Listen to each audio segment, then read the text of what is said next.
ప్రభుజీ, ఆహారం విషయానికి వస్తే చాలా మంది ఈ మధ్య కాలంలో నాన్ వెజ్ ఫుడ్కి ఎక్కువ అలవాటు పడిపోతున్నారు, ఎక్కువగా మాంసాహారం తింటున్నారు. నిజంగా మాంసాహారం అనేది తినడం తప్పంటారా ప్రభుజీ? మనకి ఎప్పుడైనా దోమ కుట్టినప్పుడు మీకు ఏమనిపిస్తుందండి?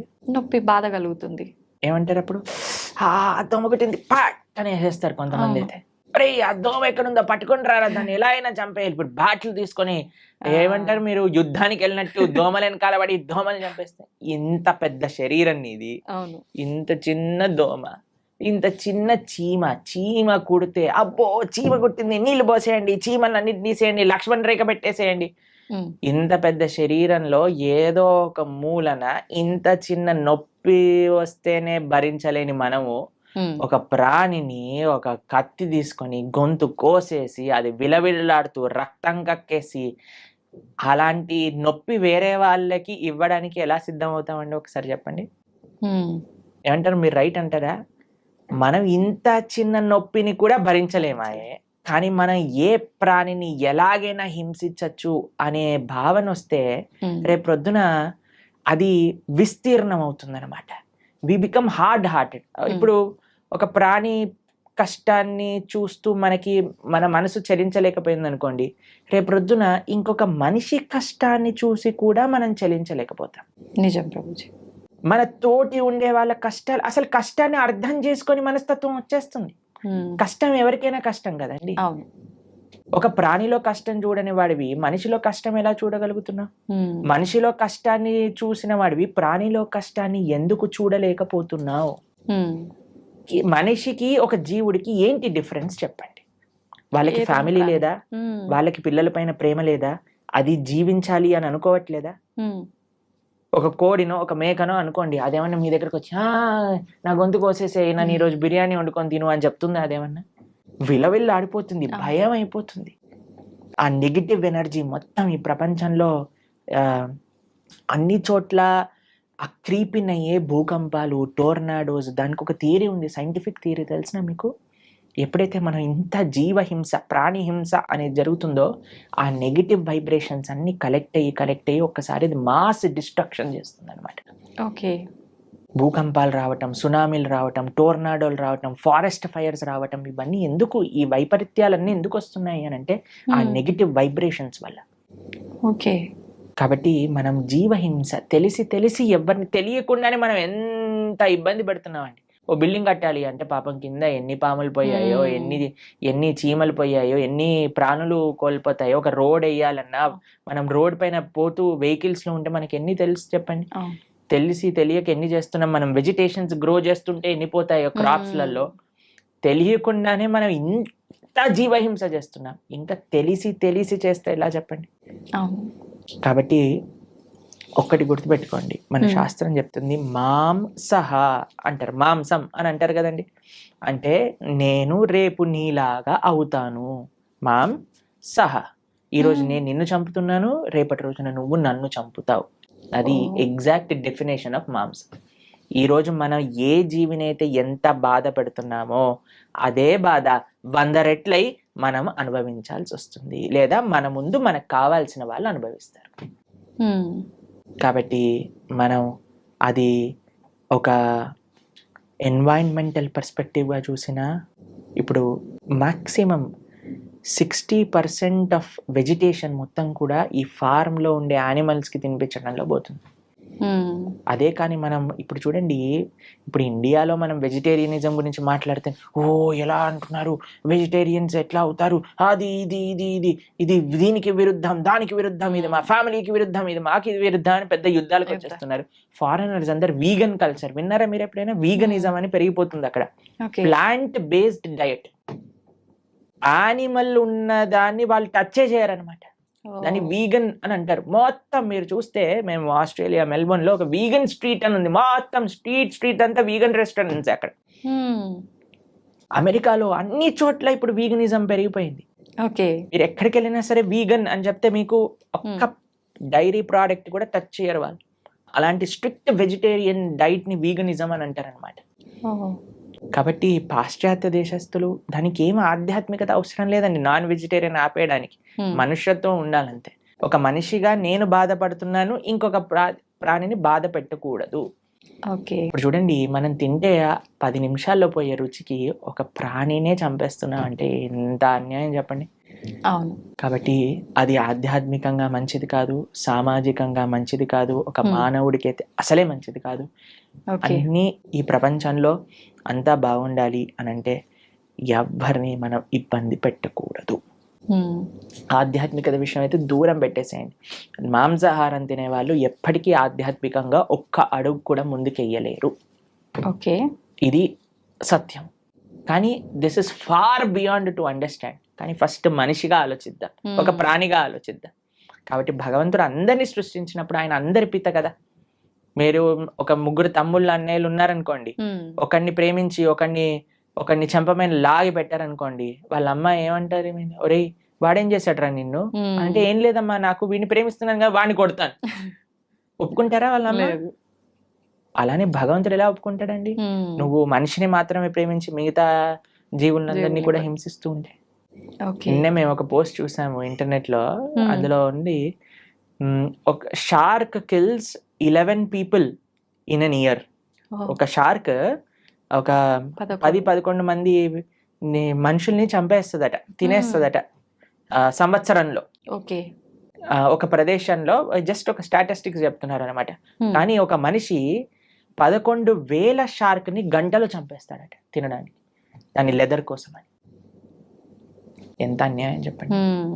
కాబట్టి మనం ఈ అన్యాయాన్ని ఎంతగా ఆపగలిగితే, అందరం ఎంత సాత్వికంగా, ఎంత హింస ఫ్రీగా ఉండగలిగితే మన ప్రపంచం అంత బాగుంటుంది.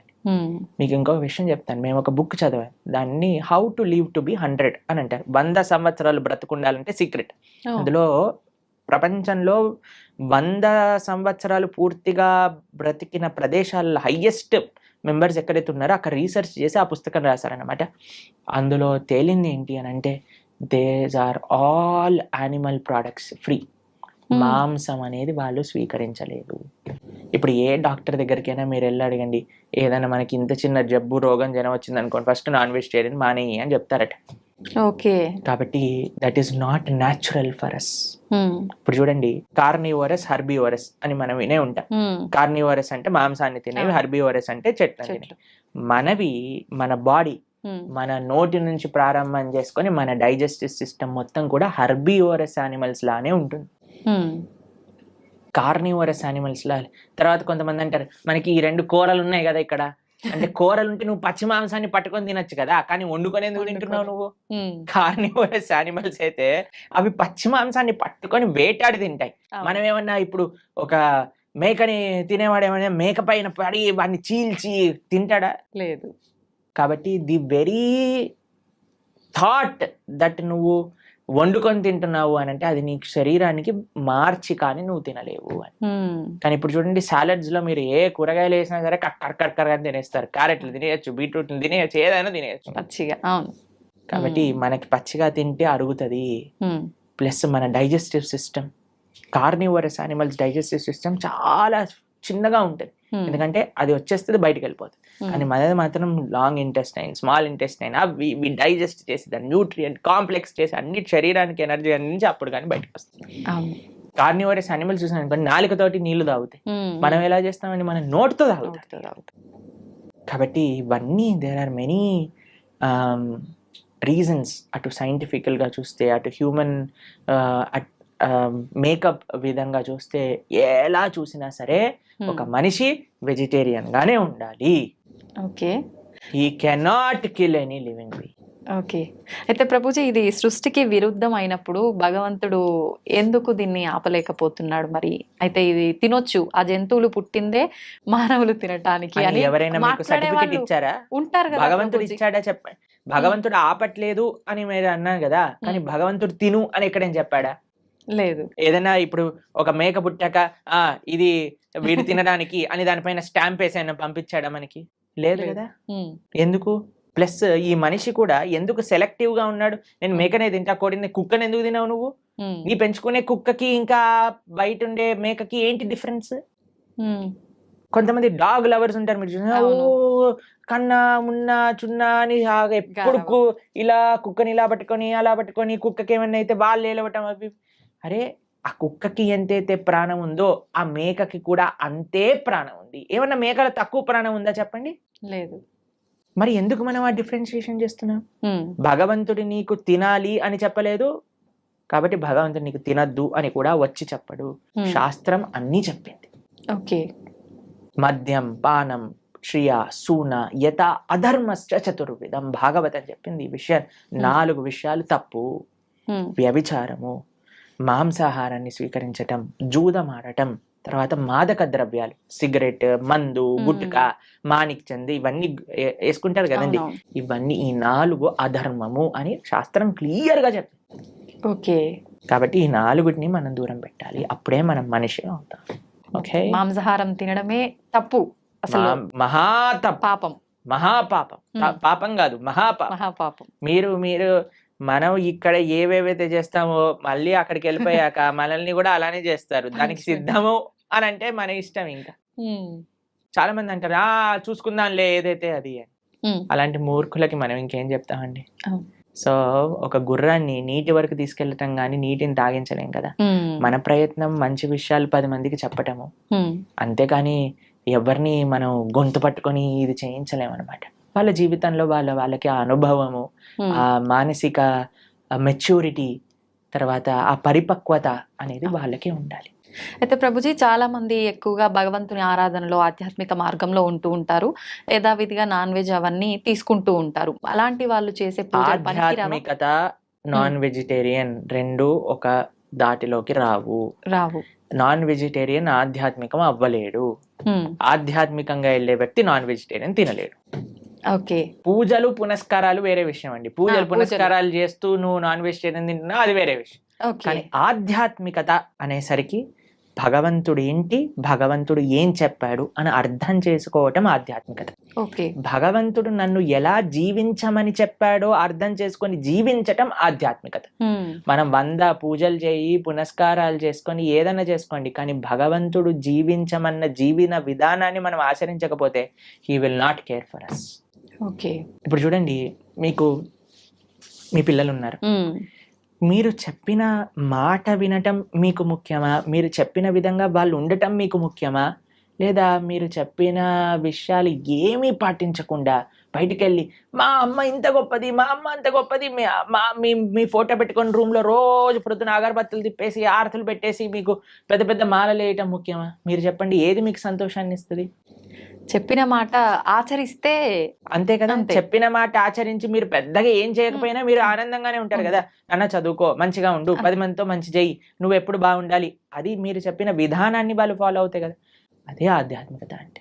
భగవంతుడు ఏం చెప్పాలనుకుంటున్నారో తెలుసుకొని దాన్ని ఫాలో అవ్వటం ఆధ్యాత్మికత. భగవంతుడు ఫోటోలు పెట్టి ఓ అని తిప్పేటాల ఆధ్యాత్మికత కాదు. ఎప్పుడు వరకు మనం ఆయన మార్గాన్ని ఫాలో అవ్వకపోయినంత వరకు. ఒక్కసారి మనం ఆయన చెప్పే విధానాన్ని ఫాలో అవుతూ మిమ్మల్ని ప్రేమతో, ఇప్పుడు చూడండి, మీ పిల్లలు మీరు చెప్పిన విషయాలు అన్నీ మంచిగా విని మీ పుట్టినరోజు రోజు ఒక గ్రీటింగ్ కార్డ్ చేసి మీకు చాలా సేపు కష్టపడి ఒక గ్రీటింగ్ కార్డ్ చేసి ఇచ్చారనుకోండి, మీకు ఎంత సంతోషం ఇస్తుంది. మా పిల్లలు ఎంత బంగారు కొండలరా, నేను చెప్పిందన్ని మాటలు వింటారు, నాకు ఇంత ప్రేమ గ్రీటింగ్ కార్డ్ తీసుకొచ్చారనిపిస్తుందా? అలానే భగవంతుడికి కూడా మనం ఎప్పుడైతే ఆయన మాటలు విని ఆయన ఆరాధన చేస్తామో అప్పుడు ఆయనకు అంత సంతోషం వస్తుంది. మీ మాటలు ఎప్పుడు వినకుండా, మిమ్మల్ని ఎప్పుడు పట్టించుకోకుండా బర్త్డేకి మాత్రం పెద్ద గిఫ్ట్ తీసుకొచ్చా, ఏంది ఈ గిఫ్ట్, అరే కనీసం ఎవడడిగాడు నిన్ను అని అంటారు, అంతే కదా. అలానే భగవంతుడు మన పూజలు కూడా అలానే అనిపిస్తాయి. ఇది ఖచ్చితంగా అందరూ తెలుసుకోవాల్సిన విషయం, అంతే కదా. ప్రభుజీ, పిల్లల టాపిక్ వచ్చింది కాబట్టి నేటి బాలలే రేపటి పౌరులు అంటారు. అయితే అటువంటి పిల్లల్ని మనం పెంచే విధానము కరెక్ట్ గా ఉండకపోవడం వల్ల అంటే ప్రభావం పడుతుందా, లేదంటే విద్యా వ్యవస్థ ప్రభావం ఏమైనా ఉంటుందా ప్రభుజీ? అన్ని ప్రభావం. మనం పెంచే విధానం, విద్యా వ్యవస్థ, టీచర్లు, మీడియా, వాళ్ళు చూపించేవి, వాళ్ళు ఉండే ఫ్రెండ్స్, అన్నిటినీ ప్రభావం ఉంటుంది. కరెక్ట్, అన్నీ కూడా జాగ్రత్తగా ఉండాలి. ఇప్పుడు అన్నిటినీ మార్చేయలేం కదండి. మన వంతు మన మార్పు మనతోటి ప్రారంభం అవ్వాలి. కాబట్టి ఇప్పుడు చూడండి, అందరి పిల్లలకి హాలిడేస్ టైం. ఇప్పుడు మీ హాలిడేస్ లో మీ పిల్లలకి ఏం నేర్పిస్తున్నారు? ఎన్నో మంచి మంచి ఆధ్యాత్మిక కేంద్రములలో సేవా మాధ్యమంగా సమ్మర్ క్యాంప్స్ జరుగుతున్నాయి. మన ఇస్కాన్ హైదరాబాద్లో సమ్మర్ క్యాంప్స్ చేస్తున్నారు. మేము ఆదిలాబాద్లో రేపు సమ్మర్ క్యాంప్ చేస్తున్నాం. పిల్లలకి కనీసం సెలవులు వచ్చినప్పుడైనా మంచిగా సేవ చేసుకునే ఒక అవకాశాన్ని ఇవ్వండి. గోశాలకి తీసుకెళ్ళండి, శ్లోకాలు నేర్పించండి, మ్యూజిక్, మన క్లాసికల్ మ్యూజిక్ నేర్పించండి, క్లాసికల్ డాన్స్ నేర్పించండి. మన కల్చర్కి ఎంత దగ్గరగా మనకి సమయం ఉన్నప్పుడు, ఇప్పుడు స్కూల్ ఉన్నప్పుడల్లా అంటే కష్టమే, కానీ అట్లీస్ట్ ఫెస్టివల్స్ టైంలలో మనకి ఇలా సమ్మర్ హాలిడేస్ వచ్చినప్పుడు, వింటర్ వెకేషన్స్ వచ్చినప్పుడు మనం ఏదైనా మంచి ఆధ్యాత్మిక ప్రదేశానికి తీసుకెళ్ళటం, అక్కడ ఉండే మంచి వ్యక్తులతో కల్పించటం, మాట్లాడించటం, వాళ్ళకి కల్చర్ని ఇంట్రడ్యూస్ చేయటం, ఇలా కానీ మన శక్తియుతంగా మనం ప్రయత్నించి, ఇప్పుడు చూడండి we can do our best. దాని తర్వాత ఇంకా వాడికి జీవితంలో ఏం చేసుకుంటారో అనేది వాళ్ళ ఇష్టం. కానీ మనము ఇవ్వకపోతే మన తప్పు అవుతుంది.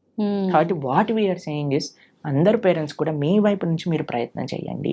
ఇప్పుడు సమ్మర్ హాలిడేస్ వచ్చాయి, మంచి ఆధ్యాత్మికంగా అలానే విశేషాలు అన్నీ కూడా నేర్పించేటట్టుగా మంచి విశేషాలు నేర్పించండి. మ్యూజిక్లో మంచి విశేషాలు, డాన్స్లో మంచి విశేషాలు, శ్లోకాల్లో మంచి విషయం, అన్నిట్లో మంచి ఉంది, ఆ మంచిని నేర్పించండి అని చెప్తున్నా అంతే. ఓకే. కాబట్టి సమయం ఉన్నప్పుడు పిల్లల్ని ఎంగేజ్ చేయాలండి. పిల్లలకి ఫ్రీ టైం ఇస్తే వాళ్ళు పాడైపోతారు. కాబట్టి మీకు సమయం ఉన్నప్పుడు మీరు కానీ హాలిడేస్లో వాళ్ళని ఎంగేజ్ చేయలేదనుకోండి, ఫోన్కి అడిక్ట్ అయిపోతారు, టీవీకి అడిక్ట్ అయిపోతారు, తర్వాత టెలివిజన్కి అడిక్ట్ అయిపోతారు. ఇవన్నీ మనకు వద్దు అన్నప్పుడు వాళ్ళని మార్నింగ్ టిల్ నైట్ స్కిల్స్లో ఎంగేజ్ చేయండి. స్విమ్మింగ్ నేర్పించండి, ఇన్స్ట్రుమెంట్స్ నేర్పించండి, ఎక్సర్సైజ్కి తీసుకెళ్ళండి. బయట ఎంత వీలైతే అంత మనం ఉంచడానికి ప్రయత్నం చేయాలి. మీరు బయట ఉండాలి. మీరు ఫోన్ పట్టుకొని కూర్చున్నాడు అనుకోండి, వాడు ఫోన్ పట్టుకొని కూర్చుంటాడు.